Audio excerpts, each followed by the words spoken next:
신약성경 로마서 7장 14절에서 15절입니다.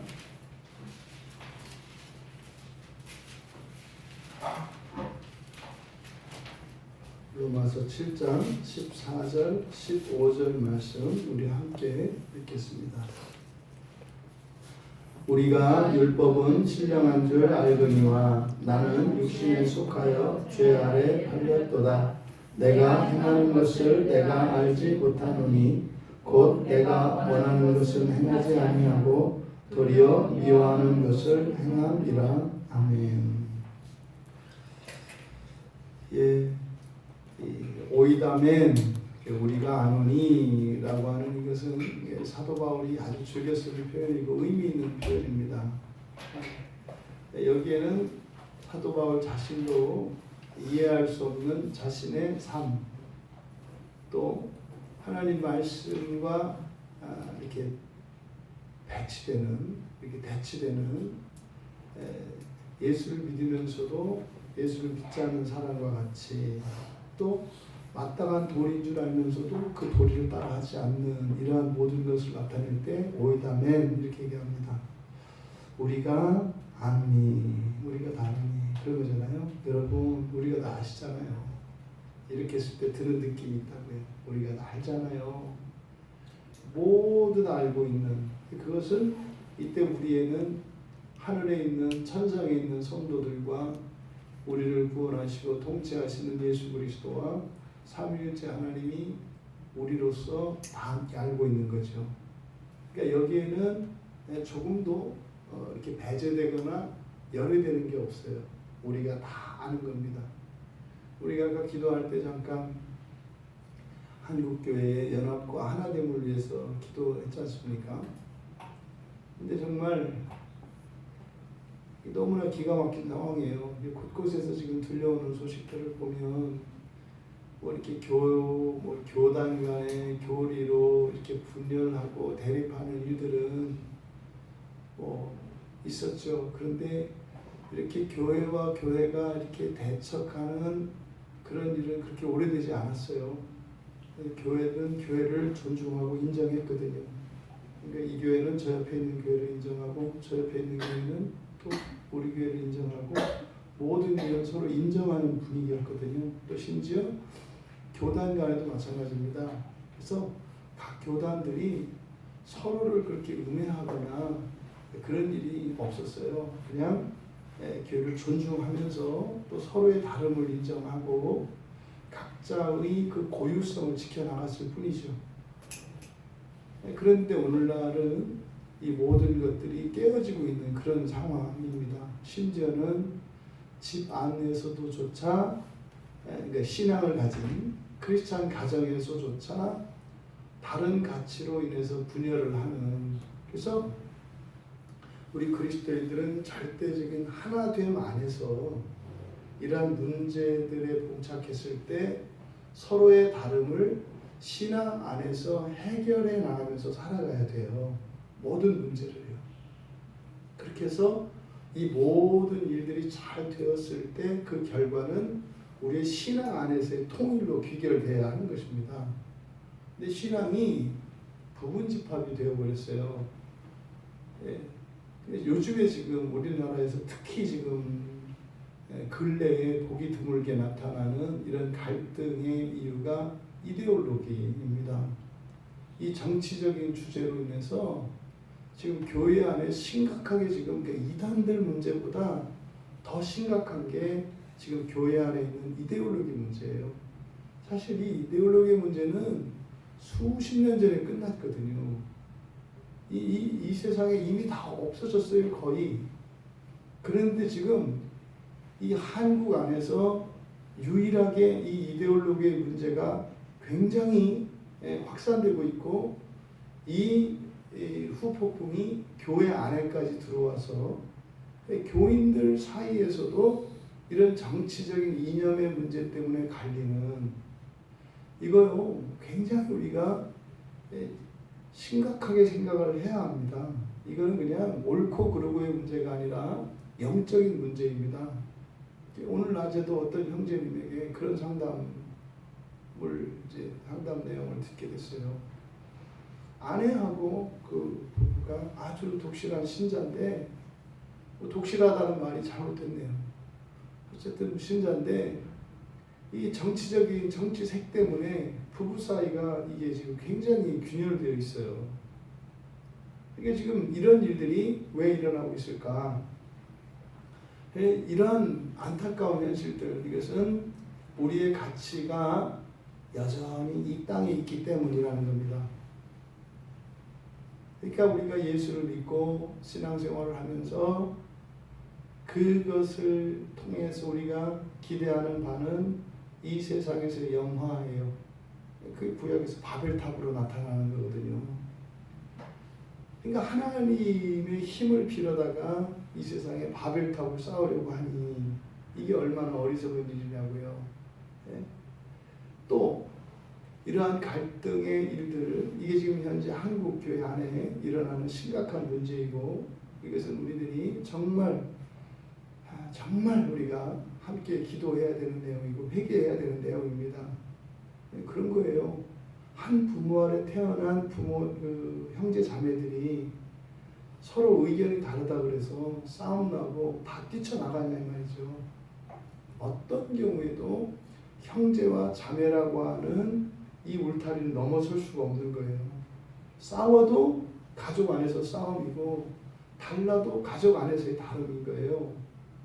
이게 지금 이렇게 가족관계가 해체되어지는 이것은 우리의 신앙의 가치의 우선순위가 무너짐으로써 이것은 필연적으로 일어날 수밖에 없는 그런 일입니다.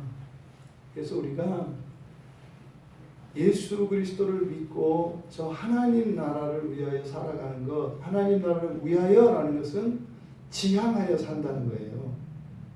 우리가 그 나라에 들어가기 위하여, 이 하나님 나라를 위하여가 나와 상관이 없는 그 나라를 위해서 무슨 헌신하고 이런다는 의미가 아니라 우리들이 그 나라에서의 삶을 준비하며 살아간다. 이것이 하나님 나라를 위하여라는 뜻이에요.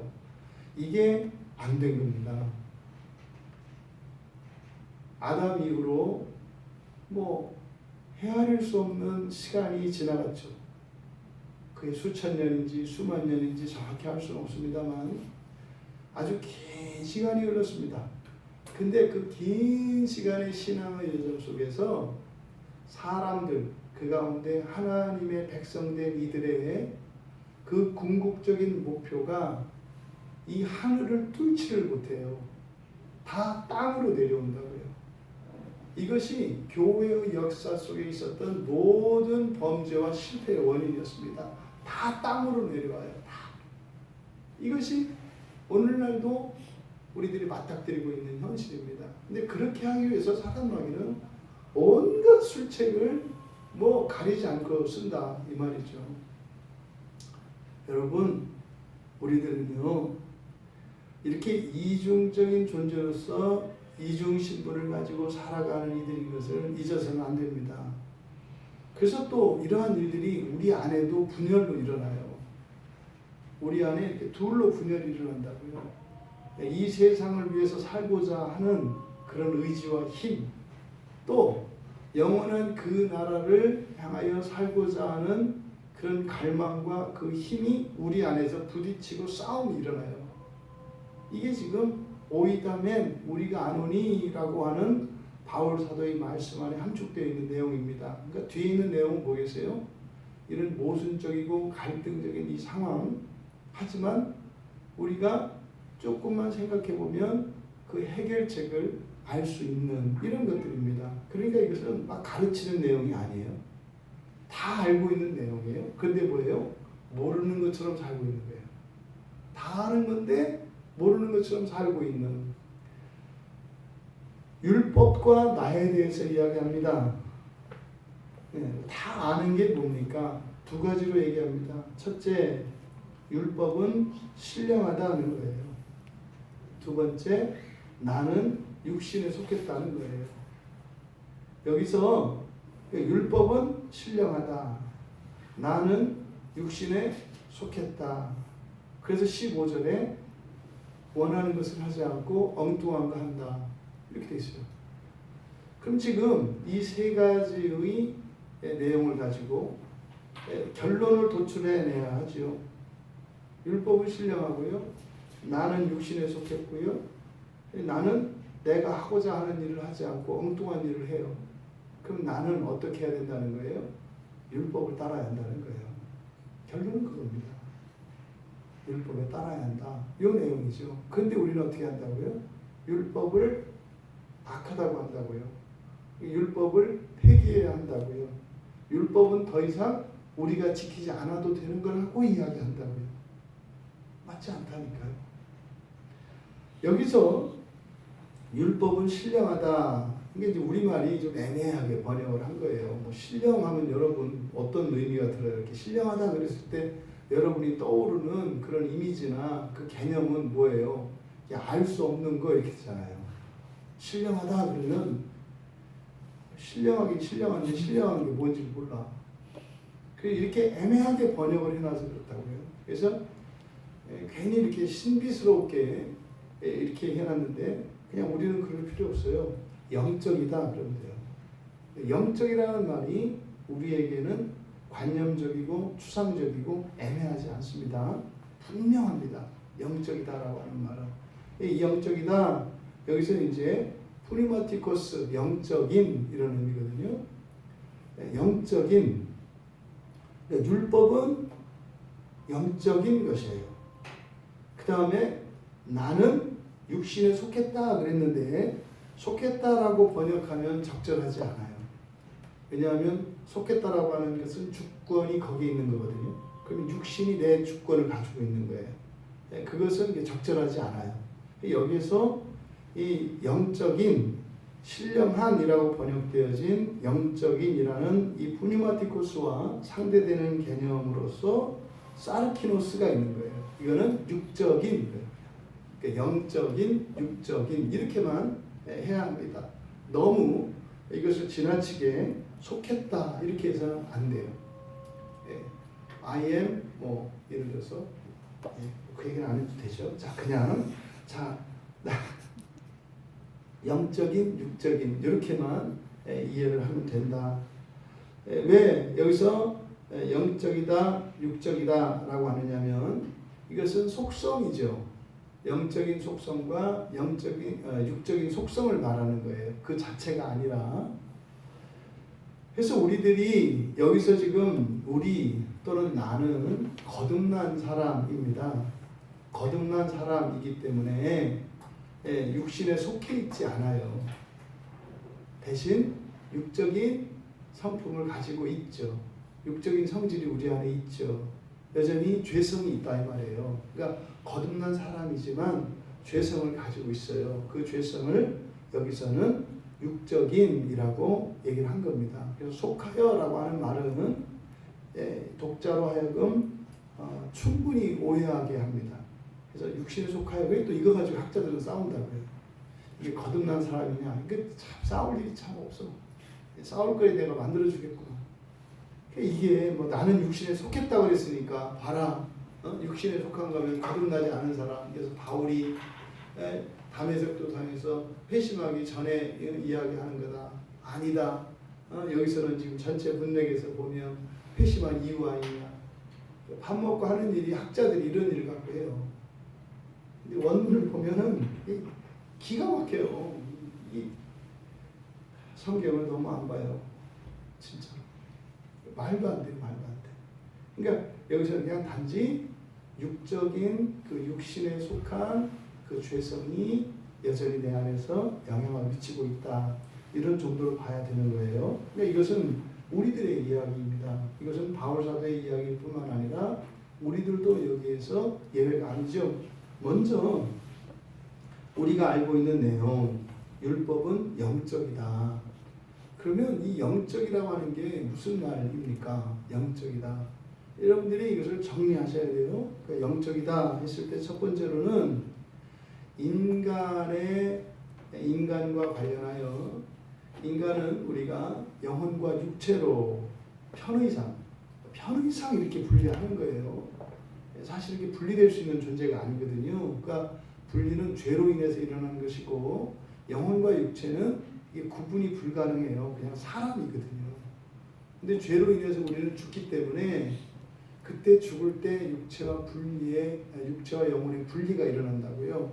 그래서 편의상 우리는 사람의 구조를 영혼과 육체로 나눕니다. 그래서 영적이다 할 때는 일차적으로 사람에 관해서 영적이다 할 때는 영혼에 관련된 이야기다 이 말이에요.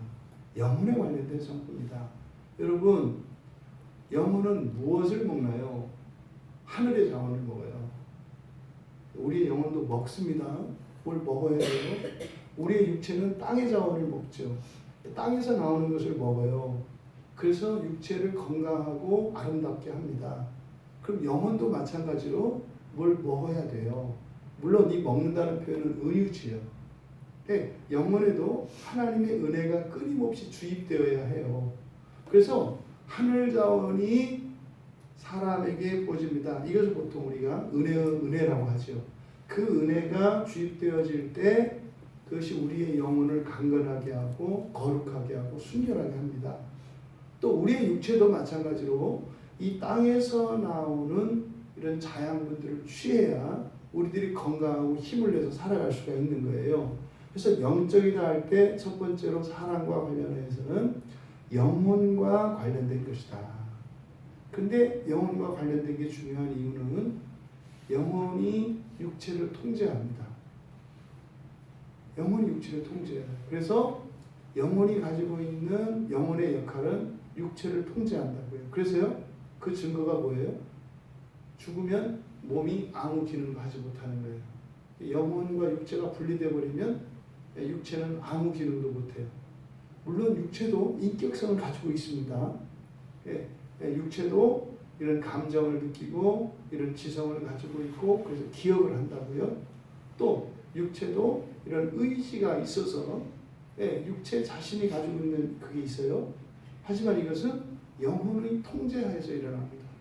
그래서 영적이다라고 하는 것은 인간의 영혼과 관련되어진 것이다.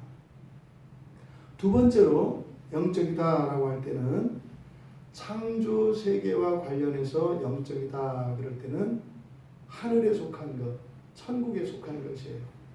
하나님이 창조한 세상은 육적인 세상이 있고 영적인 세상이 있어요. 이때 육적이다 할 때는 죄가 없을 때죠. 이때는 그냥 이 물질 세계, 자연 세계를 말합니다. 그래서 우리가 이 땅이라고 하는 이 땅이 있고 하늘이 있다고요. 나라로 이제 하늘나라, 지상나라 이렇게 이야기를 하는 거죠. 그래서 창조 세계와 관련하여 영적이다라고 할 때는 천국과 관련된 거다. 여러분이 지금 예배를 드리면 그때 주어지는 은혜가 있는데 그게 영적이에요, 육적이에요? 영적이라고요. 영적이라고요. 영적이라는 것은 우리들의 이 일은 사실은 하늘나라를 향하여 가기 위해서 마치 성경의 말씀과 같이 우리의 세마포 옷을 빨아 입는 그런 과정이라고요. 이게 무의미한 과정이 아니에요. 옷을 빨아 입는 과정입니다. 우리의 영혼을 거룩하게 하는 과정입니다. 그래서 이 예배는 영적입니다 라고 했을 때 그것은 뭐예요? 여기서 무슨 이상한 이런 것이 아니라 하나님 나라를 향하여 나아가는 때 기여하는 일이구나 이런 의미예요.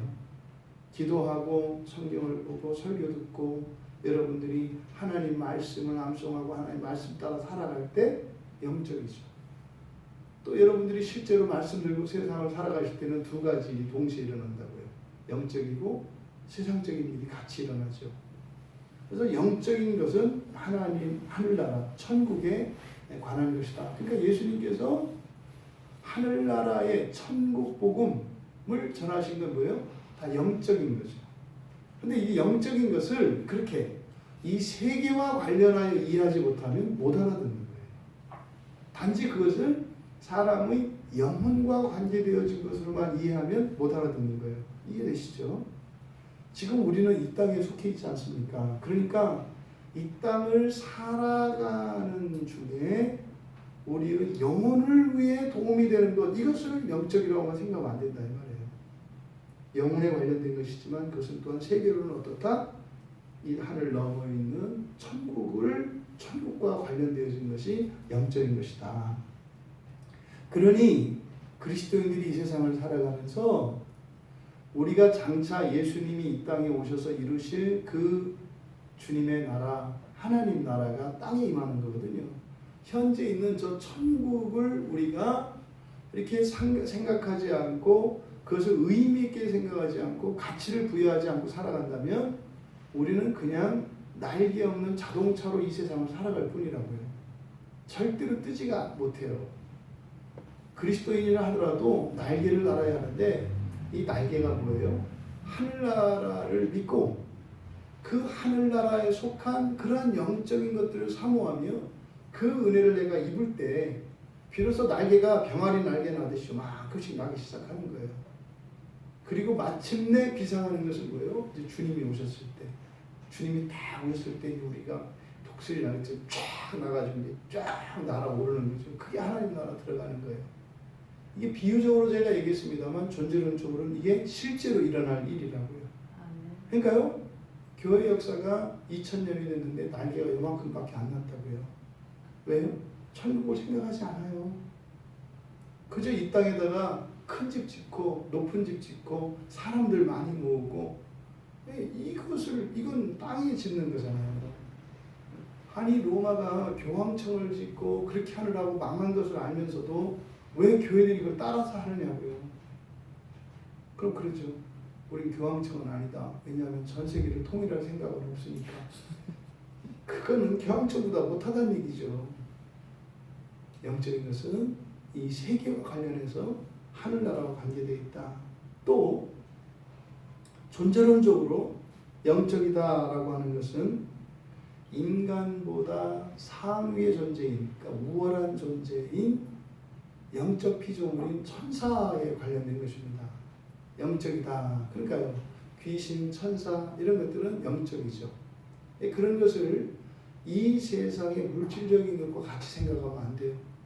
여기에 지금 영들이 가득 차 있거든요. 우리만 있는 게 아니에요.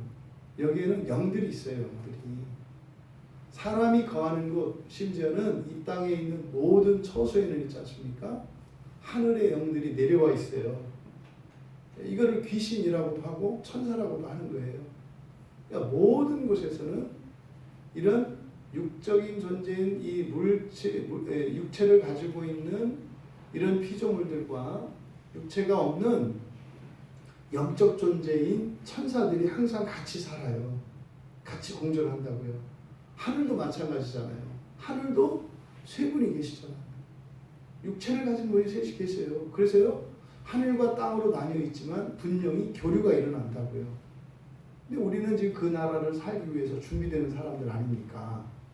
그러면 영적이다 그럴 때는, 그러니까 무당들이나 뭐 이렇게 무당 같은 사람들, 이 사람들은 영적인 직업을 가지고 있는 사람들이죠. 영적인 직업. 왜요? 귀신들과 관계하는 사람들이니까 영적인 사람들이에요. 그럼 여러분들은 어떤 사람들이에요? 다 영적인 사람들이죠. 존재론적으로 영혼이 있다는 면에서 영적이고, 또 천사들과 여러분들이 교통을 하고, 더더군다나 모든 영의 모든 영의 창조주이신 하나님의 영, 거룩한 영, 성령이 여러분 안에 내주하시잖아요. 여러분이 영적이라고요. 그러니까요, 여러분들은 의식하든 의식하지 못하든 여러분들은 천사와 귀신들과 계속 관계성 속에서 살아요. 여러분들도 천사들의 영향을 받고 여러분들이 천사에게 영향을 줘요. 여러분들이 귀신들의 영향을 받고 여러분들이 귀신들에게 영향을 줘요. 저 간첩질하면은 귀신들한테 막 잘해주고 오히려 나를 돕는 선한 천사들을 학대하는 뭐 이런 일들이 일어나겠죠. 그래서 이 영적이다 할 때는 바로 천사와 관련된 것이다. 그래서 천사에 속한 그런 성질, 이것을 영적이다. 그 다음에 우리들이 삶 속에서 이제 생활을 하면서 경험할 때 이런 어떤 물리적인 수단을 사용하지 않고 초자연적인 힘에 의해서 일어나는 일들이 있어요. 이걸 영적이다 그러죠. 그러니까 어떤 도구 없이 그리고 어떤 이적적으로 병이 고쳐지고 막 하는 이런 일들 있잖아요. 절대로 일어날 수 없는 일이 일어나요. 왜? 사람이 뭐 절대로 하지 않을 어떤 일을 하지 않을 사람이 오늘은 갑자기 그것을 하는 거예요. 그런 것을 또 영적이라고 해요. 왜요? 그래서 누가 그것을 막 설득하거나 이렇게 바꾼 것도 아닌데 그냥 사람이 갑자기 뭐 이렇게 예상할 수 없었던 뭐 갑자기 뭐 교회를 못 가게 하던 사람이 교회를 가자고 하든지 뭐 이런 일 이런 것들도 영적이라고 해요. 그러니까 성령께서 초자연적인 능력으로 만들어내신 어떤 일들 이러한 것을 또 영적이라고 합니다. 우리에게도 그럴 때가 있잖아요. 우리에게도 내가 그렇게 하긴 했는데 어떻게 그렇게 했나 몰라 뭐 이런 거 있잖아요. 이것을 또 영적이라고 한다.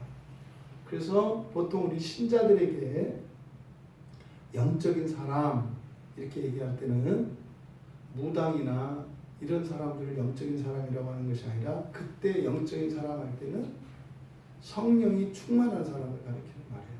그래서 성령의 통치를 받고 성령이 충만한 사람을 영적이다 이렇게 얘기를 하는 거죠. 그러면 지금 영적이라는 이 수식어가 율법에 붙어 있습니다. 율법은 영적이라는 거예요. 그러니까 율법은 무엇과 관계되어 있다는 거예요? 존재론적으로는 우리의 영혼과 관계되어 있고 이것은 이 세계의 관점으로 보면 하늘에 속해 있다는 거잖아요. 그리고 이것들은요 천사들과 관련된 거라는 거잖아요.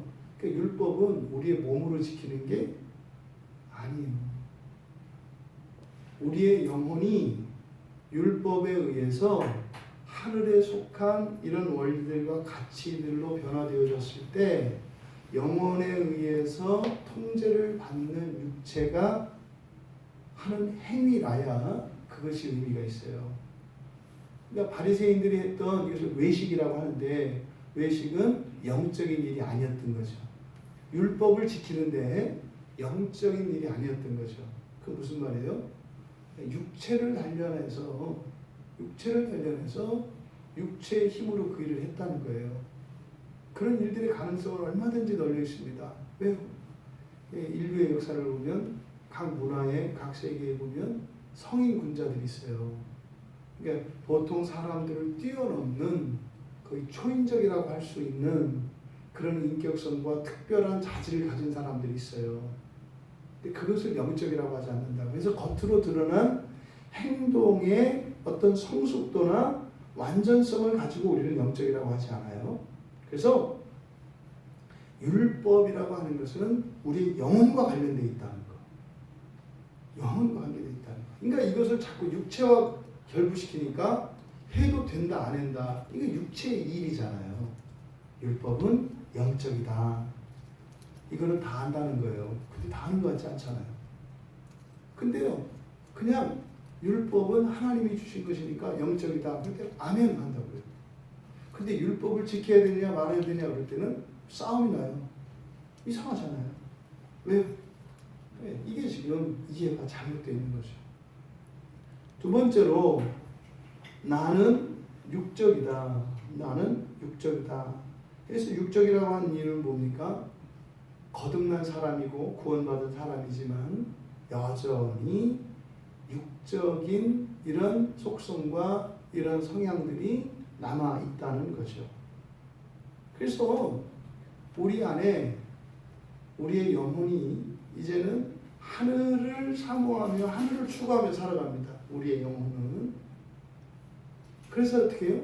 율법을 따라가려고 노력을 한다고요. 근데 우리의 육체는 이 땅에 속해 있잖아요. 지금. 그런 거죠. 왜 그 뭐예요? 수소가스나 이런 것들은 공기보다 가벼우니까 위로 뜨잖아요. 그러면은 풍선 안에 수소가스를 넣어요. 그러면 풍선 안에 있는 수소가스는 하늘로 올라가려고 하는 속성이 있잖아요. 위로 올라가려고 하잖아요. 근데 그 줄을 매놓으면 땅에다 매놓으면 못 올라가죠. 그러니까 이 줄 안에는 사실은 두 힘이 팽팽하게 맞서고 있는 거죠. 못 올라가게 당기는 힘과 올라가려고 하는 힘이.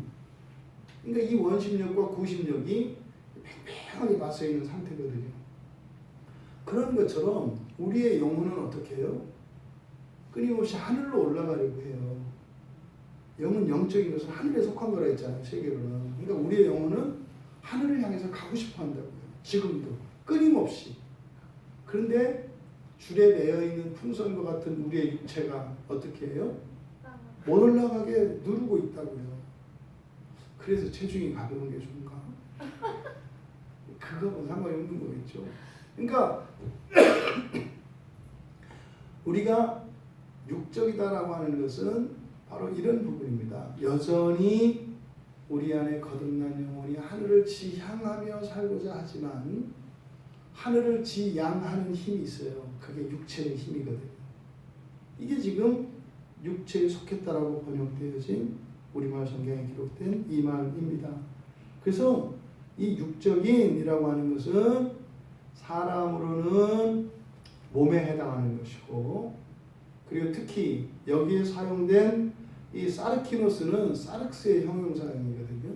그러니까 여기서 이 사륵스는 성경에서 육체를 나타내는 단어가 두 개가 있어요. 하나는 소마, 하나는 사륵스입니다. 이 소마는 도덕적 판단 없이 이 사람을 이야기할 때 그냥 몸, 그래서 몸 전체를 이야기하기도 해요. 사람 전체를 이야기하기도 해요. 전인을 이야기할 때도 그냥 몸이라고 했을 때 사람으로 의미할 수 있어요. 근데 이 사륵스라고 하는 것은 부패한 몸, 부패성, 죄성을 가진 육체를 나타낼 때 쓰는 말이에요. 그러니까 여기서 육적이다 할 때 이 사르키노스는 여전히 거듭난 영혼을 가지고 있으면서 천국을 지향하는데 그것을 거스르고 그것을 오히려 가지 않으려고 지양하게 하는 육체적인 힘이 내 안에 있다. 이 모순된 이 두 상황을 얘기하는 거죠. 그래서요, 거듭난 사람은 사실은 육적인 이러한 성품을 영적인 성품으로 끊임없이 바꿔가면서 변화시켜가면서 살아야 돼요. 이거를요, 성화의 삶이라고 해요. 성화. 그래서 우리는 어떻게 해요? 가볍게 해서 정말로 하늘에 오를 수 있는, 이렇게 우리의 영혼을 더 영적으로 더 거룩하게 해나가야 한다고요. 그러면 어떻게 되는 거예요? 예수님이 우리에게 보여주셨던 부분은 올라가시잖아요. 몸을 가졌는데 올라가시잖아요. 엘리야도 올라가잖아요. 에녹도 올라가잖아요. 이게 뭐예요? 우리의 영혼이, 우리의 영적인 우리의 성품이 우리의 육체적인 성품을 완전히 통제할 수 있다는 거예요. 완전히 통제할 수 있다는 거예요. 그럼 어떻게 돼요? 뭐 이렇게 무슨 중국 무협 만화나 이런 데서 나오는 것들 공중부양이니 이런 게 실제로는 가능한 거예요.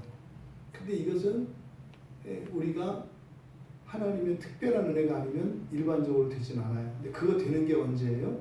주님 오실 때라고요. 보통 우리가 데살로니가 전서에서 휴거 있잖아요. 휴거라고 하는 의미가 뭐예요? 들려 올려가냐 있냐 없냐가 중요한 게 아니라 거기에서 초점을 어디에 맞춰야 되는 거예요? 사람이 들려 올린다라고 하는 것은 어떤 의미입니까?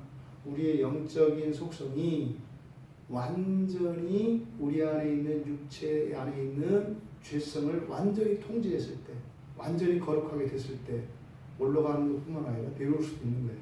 주님이 내려오신다고 했잖아요. 완성된 존재로서의 하나님 자녀들이 이런 거예요. 아멘.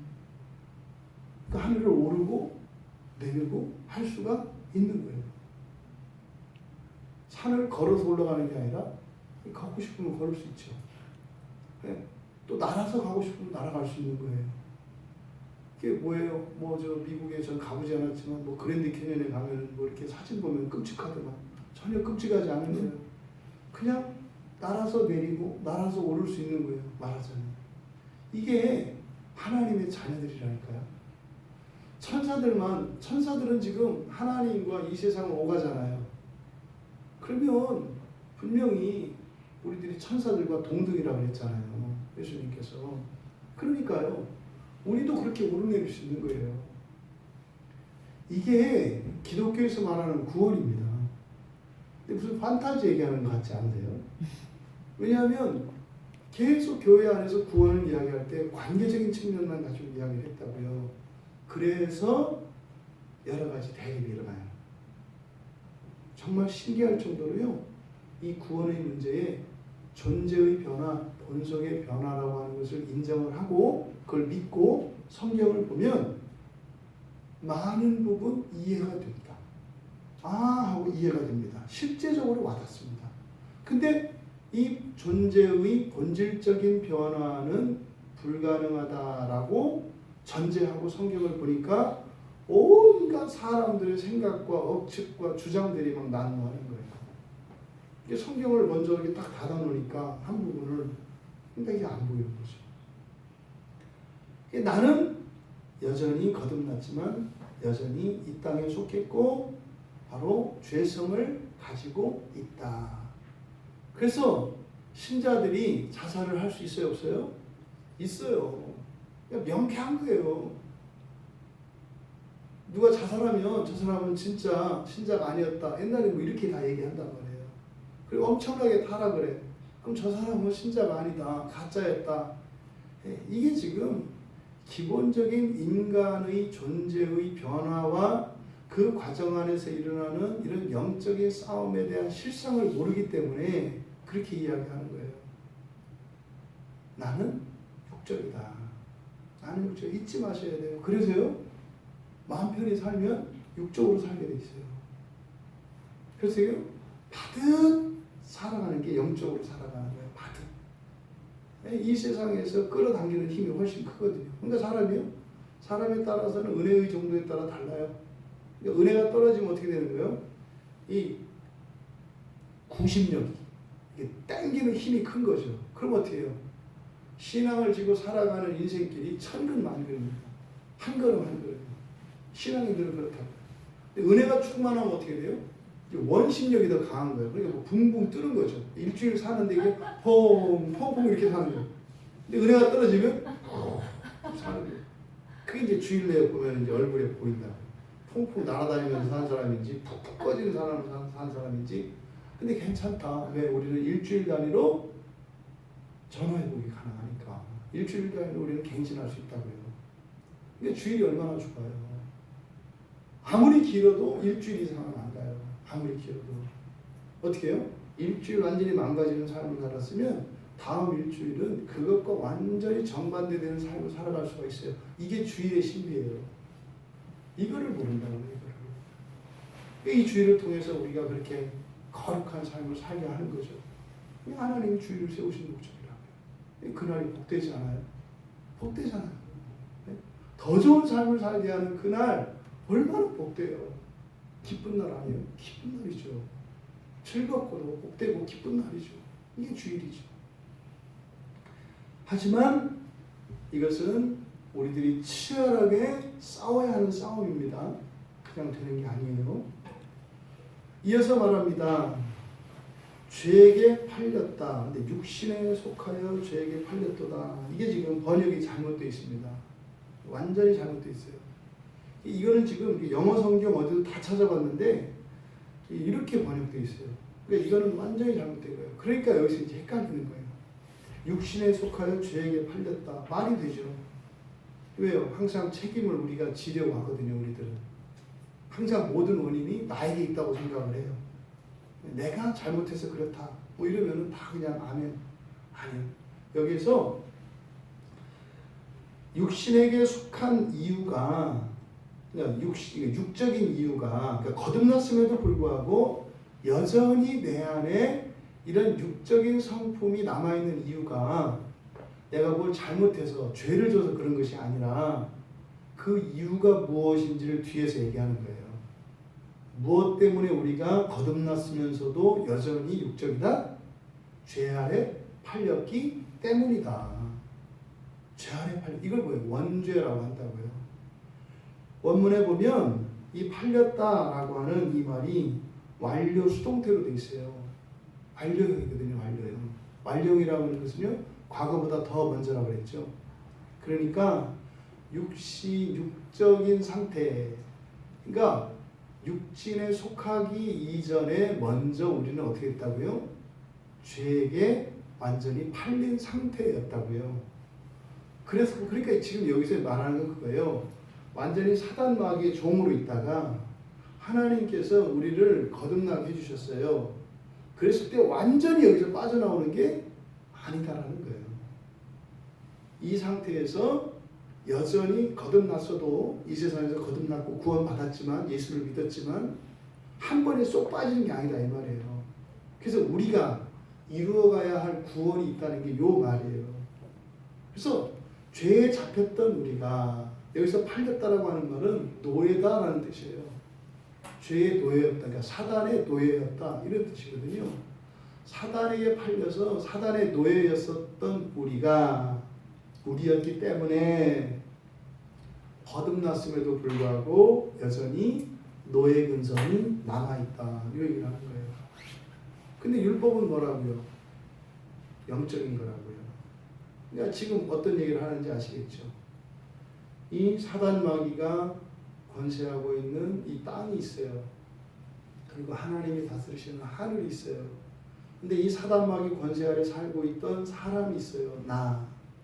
근데 나를 찾아와 주셔서 나를 구원해 주셨어요. 그랬는데 여전히 나는 아직 여기에 속해 있다는 이야기예요. 마지막에는 어디에 속해요? 하늘에 속하게 될 거예요. 근데 현재는 여기에 속해 있다는 거예요. 그러면 기다리는 것이 아니라 어떻게 해야 된다? 여기서 하늘을 향해서 가야 한다. 성경에 있는 율법과 이런 것들은 도덕적으로 옳고 그르고가 아니에요. 그것을 지키려고 추구하고 그렇게 하지 못한 것 때문에 눈물을 흘리고 회개하고 가슴 아파하고 할 때 우리의 영혼의 어떤 변화가 일어나요. 이게 뭐예요? 땅에서 하늘을 향해서 오르려고 하는 원심력이 강해진다고요. 이런 것들을 지키려고 할 때 지켰다 안 지켰다가 중요한 게 아니라니까요. 끊임없이 그것을 지키려고 노력하고 은혜를 구하고 할 때 이 땅에서 비상할 수 있는 힘이 커진다고요. 그럼 죄가 우리를 못 잡아요. 그러면 쓸데없는 고민이나 갈등이나 오해 이런 게 없어져요. 당연히 우리가 일상생활을 살아갈 때 세상으로부터 영향받지 않는 삶을 살게 돼요. 그렇게 되면. 그런 거죠. 지금 이 성경의 번역에서 육신에 속했기 때문에 죄 아래 팔렸다. 이게 무슨 말이에요? 완전하지 못하니까 죄에게 팔렸다. 이런 의미가 된다고요. 잘못된 거라고요. 죄에 팔렸기 때문에 우리 안에는 여전히 죄성이 있다. 그러니까요. 죄성은 당연한 게 아니에요. 극복되어야 하는 거예요. 운명적인 게 아니라고요. 극복되어야 하는 것이다. 그러니까 반대로 육신에 속해서 팔렸다 그러니까 육신에 속하지 마라.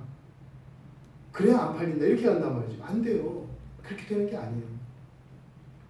먼저 원죄 아래 있기 때문에 우리가 거듭났음에도 불구하고 여전히 우리 안에는 이런 세상적인 세상을 지향하고 세상을 더 사랑하고 그리고 죄를 더 짓기를 쉬운 죄 짓기 쉬운 그게 우리라고 하는 얘기죠. 그래서 우리들이 지속적으로 영적인 세계를 추구하며 우리의 영혼이 거룩해지도록 율법의 유익을 누리며 살아가야 한다는 것을 지금 얘기하려고 하는 거예요. 그러면 이제 15절은 그러면 우리가 죄 아래 팔렸다는 것, 그 증거가 뭐냐? 왜냐하면 이렇게 나와요.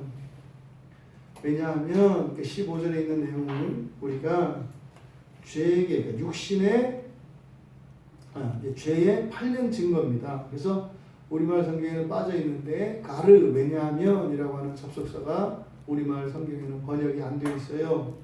그래서 왜냐하면 내가 행하는 것을 내가 알지 못하기 때문이고 또 두 번째로 내가 원하는 것을 행하지 않고 도리어 미워하는 것을 행하기 때문이다. 그러니까 우리가 죄에 팔렸었던 증거를 두 가지 이야기를 하는 거예요. 우리에게 원죄가 있느냐 없느냐 사람들이 물어보잖아요. 왜 아담이 죄를 졌다고 그게 내 죄야? 그러면 내 안에 원죄가 있다는 증거를 말해줄게. 두 가지로 말하는 거예요. 두 가지. 첫 번째 뭐예요? 나는 내가 행하는 것을 내가 알지 못한다. 이게 무슨 말이에요? 이게 뭐 정신병자라는 얘기예요? 뭐 얘기? 아니 자기가 하는 걸 자기가 왜 몰라? 여러분 몰라요? 왜 몰라요? 내가 뭐 했는지 다 뭐 기억력은 떨어질지 몰라도 내가 한 거 알아요. 내가 행하는 것을 내가 알지 못하면 회개할 것도 없겠네. 그렇잖아요. 내가 한 걸 내가 알지 못해요. 그건 뭐 죄인지 모르잖아요. 이게 거듭나지 않은 사람이었거나 아니면 정신적으로 문제 있는 사람이죠. 번역을 조금만 생각해도 이상한데 또 번역뿐입니까? 성경을 읽는 우리도 뭐 그런 의미 하잖아요. 그냥 그러니까 뭐요? 또 그렇게 돼가 우리가 아 그래 나는 내가 행하는 걸 내가 알지 못해. 너무 어이없어요. 그러니까 이게 무슨 말이냐면 알지 못하는 것을 행한다 이렇게 되는 거예요. 알지 못하는 것을 행한다. 이런 여러분 동의되시죠? 야, 뭔지 모르고 그냥 하는 거 많잖아요. 다른 사람들이 물어보면 다 아는 것처럼 또 이렇게 다른 사람 얘기하면 또 자기가 한 거 정당화하려고 막 또 이렇게 머리를 있어갖고 막 둘러서 얘기하지만 사실은 그냥 했잖아. 이 얘기를 하는 거예요. 그러니까 알지 못하는 것을 행한다. 너무 많이 이런 거 아시죠? 우리가 이게 원죄 안에 있는 증거라는 거예요. 이성적으로 생각을 해보세요. 여러분이 무슨 기계를 고치거나 만져요. 근데 알지 못하는 것을 막 만져요? 절대 그런 일 없거든요. 절대 그런 일 없어요. 뭐죠? 이렇게 뭐 스킬 자수라나 뭐 뜨개 이런 거 하는데 지금 뭘 떠야 되는지 몰라요. 근데 해요? 안 한다니까요. 알고 나서 하잖아요. 근데 여러분 사는 거 생각해 보세요. 그냥 살잖아요. 물론 여러분들이 목적 계획을 세우고 목적을 위해서 하는 것도 있어요. 근데 대부분은 그냥 산다고요. 그래서 우리가 살 때 어떻게 돼요? 계획을 짜야 되는 거예요. 계획을 짜서 계획을 따라서 하면 내가 하는 것을 알면서 사는 거예요. 그러니까 어떻게 해요? 잘했는지 못했는지를 알죠. 근데 계획이 없어요. 그럼 뭐예요? 잘한 것도 없고 못한 것도 없어요. 그냥 천하태평이죠.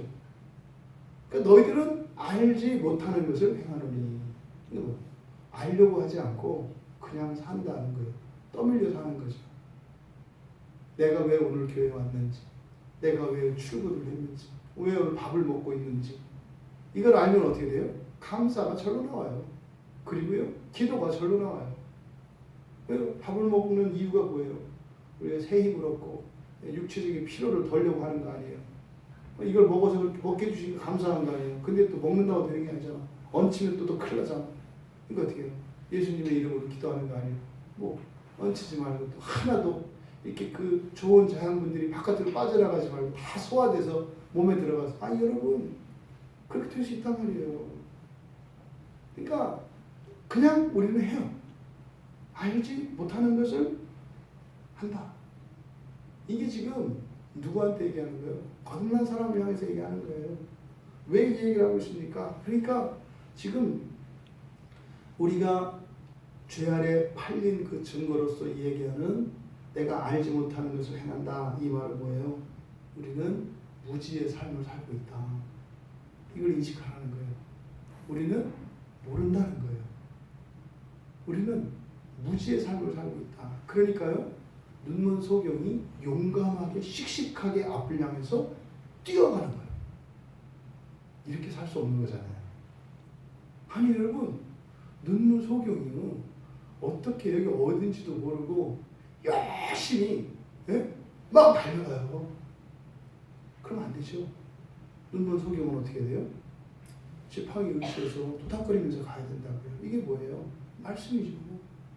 성령의 인도하심을 받아서 성경 말씀을 따라 왼쪽이라면 왼쪽, 왼쪽으로 두 발이면 두 발 그냥 가야 되는 거예요. 두 발 가면 두 발 가야죠. 두 발? 세 발 가면 더 좋지 않을까? 빠져. 한 발만 가도 되지 않을까? 그건 넘어져. 그런 거죠. 그래서 우리는 소경과 같이 무지의 삶을 살고 있다는 것을 지금 얘기하는 거예요. 두 번째로는 그럼 뭡니까? 그럼 여러분 알지 못하는 것을 행하면 도대체 그 사람은 왜 그걸 행할까요? 여러분들이 생각을 해보세요. 뭘 알지 못해. 근데 그것을 해. 그러니까 알지 못하면서 그걸 하게 하는 힘은 뭐예요? 이게 믿음이에요. 믿음이에요, 믿음. 알지 못하면서도 그냥 무언가를 해. 이게 뭐예요? 믿음이에요. 잘못된 믿음이 있는 거죠. 무슨 믿음이에요? 그 눈먼 소경이 막 달려가는 이유는 뭐예요? 괜찮을 거라는 믿음. 그러니까 믿음이 큰 게 중요한 게 아니라 믿음의 내용과 믿음의 대상이 중요하다고요. 그러니까요. 이런 귀신 마귀들을 믿는 사람들 있잖아요. 그 사람들도 믿음이 강하다니까요. 근데 그건 망하는 길이죠.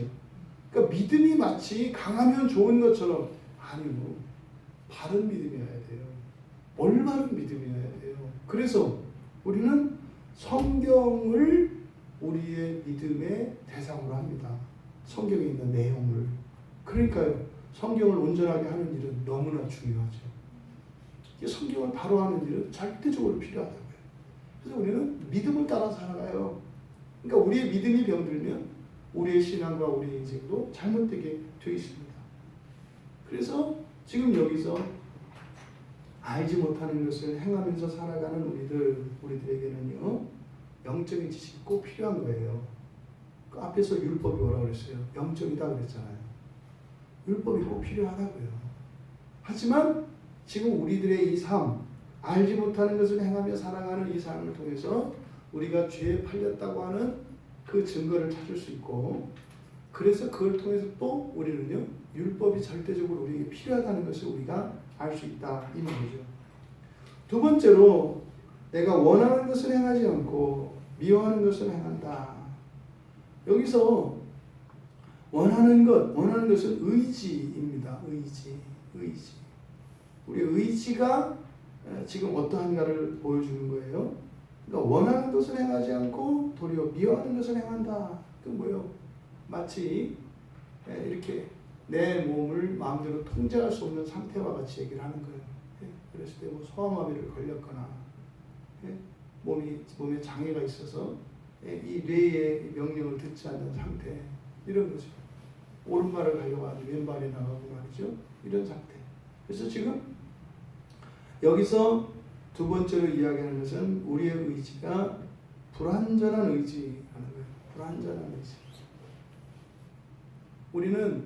우리의 의지는 우리 자신의 선에 기여해야 합니다.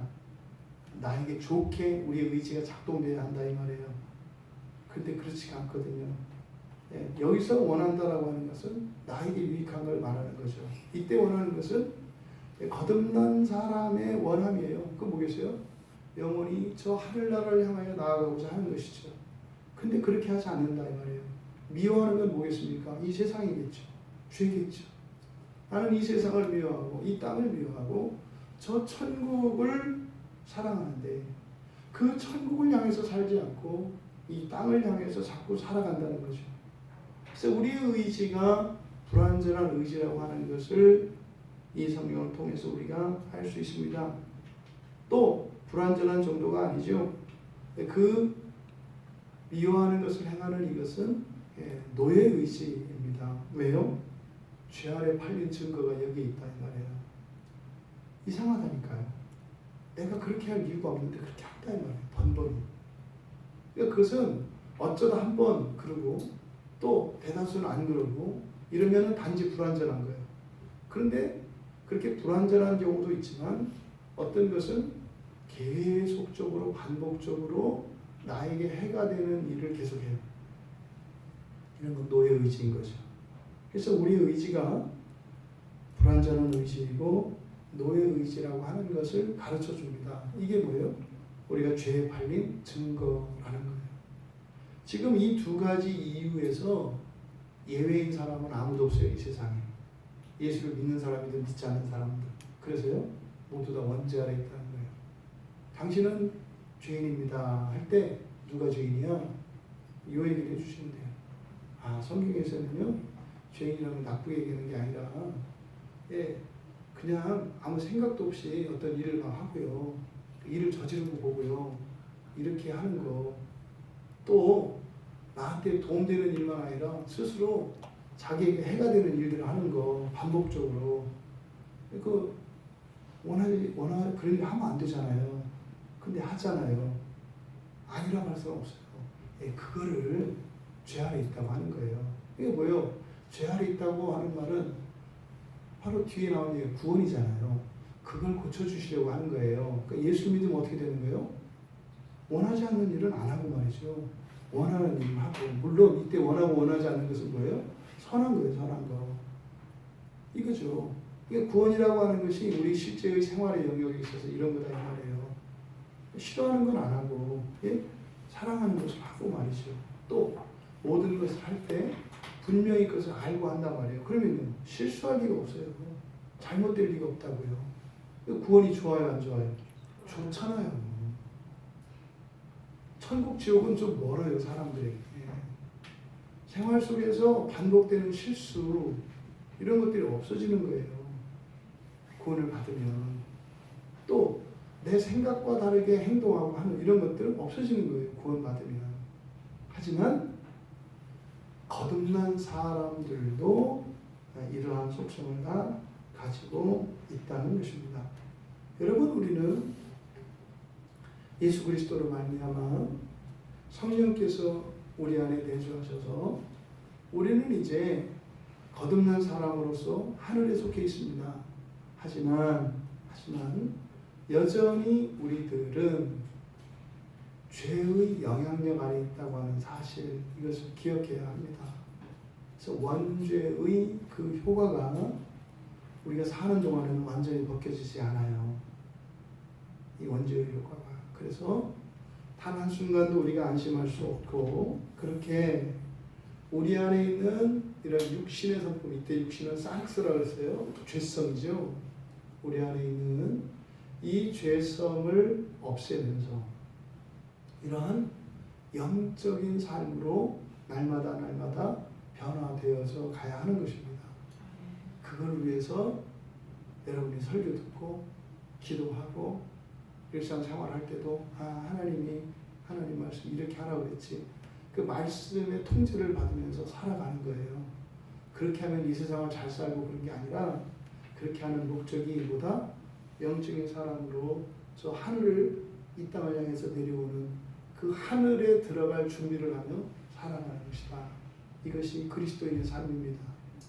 이 세상에서 일어나는 일이 우리에게 당장의 기쁨과 당장의 이런 슬픔과 아픔을 주기도 해요. 왜? 직접적으로 감각되니까. 하지만 그런 모든 것들이 바로 저 하늘나라를 준비하며 살아가는 도구가 되어야 한다는 사실. 그래서 너무 일상에서 일어나는 일에 큰 지나치게 의미를 두지 마시고, 하지만 소홀히 할 수 없어요. 그죠? 왜요? 그런 것들을 통해서 우리 안에서 역사하는 힘이 무엇인지를 알 수 있으니까. 우리가 죄에 팔렸지만 우리가 예수 그리스도로 말미암아 다시 사함을 당했잖아요. 그래서 사셨잖아요. 그리고 거듭났잖아요. 우리 안에 있는 이런 육신의 소욕을 이기고 그렇게 저 하늘 향하여 승리하시는 우리 모두가 되시기를 주님의 이름으로 축원합니다. 하나님 아버지, 이 세상을 살아가는 하나님 자녀들의 이런 모순된 상황에서 저희들이 어떻게 살아야 할 것인지 분별하여 주고 명확한 길이 되어주는 것이 율법인 것을 알게 되었습니다.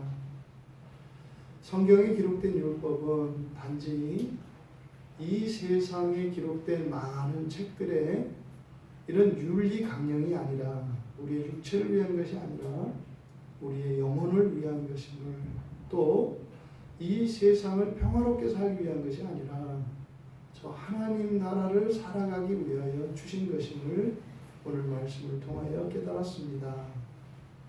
율법을 육신으로 화하여 우리의 멍에가 되지 않게 하시고, 영적인 율법을 통하여 우리들에게 주시고자 하는 그 유익을 얻으며 이 세상 사랑에서 하나님 사랑으로 변화되어지는 거룩한 성도들 다 되게 하옵소서. 감사하며 예수님의 이름으로 기도하옵나이다. 아멘. 하늘에 계신 우리 아버지여, 이름이 거룩히 여김을 받으시오며 나라의 마옵시며 뜻이 하늘에서 이룬 것 같이 땅에서도 이루어지이다. 오늘날 우리에게 용할 양식을 주옵시고 우리가 우리에게 죄진 자를 사하여 준 것 같이 우리의 죄를 사하여 주옵시고 우리를 시험에 들게 하지 마옵시고 다만 악에서 구하옵소서. 대개 나라와 권세와 영광이 아버지께 영원히 있사옵나이다.